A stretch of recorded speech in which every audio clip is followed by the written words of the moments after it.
አይደለም ጦርነት የሚሄደው ማለት አለበት። ለምን ወንድሙ ነው ሊገል የተነሳው?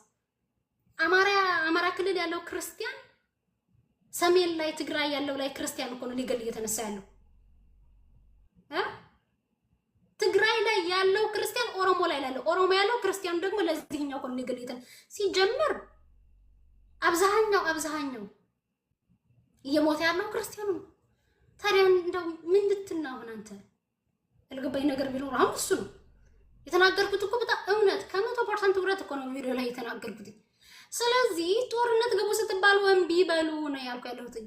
ማንን ልገል ነው የምሄደው? ሀገር ለማስከበር በሚባል ሽፋን መጣ እንጂ አይደለም።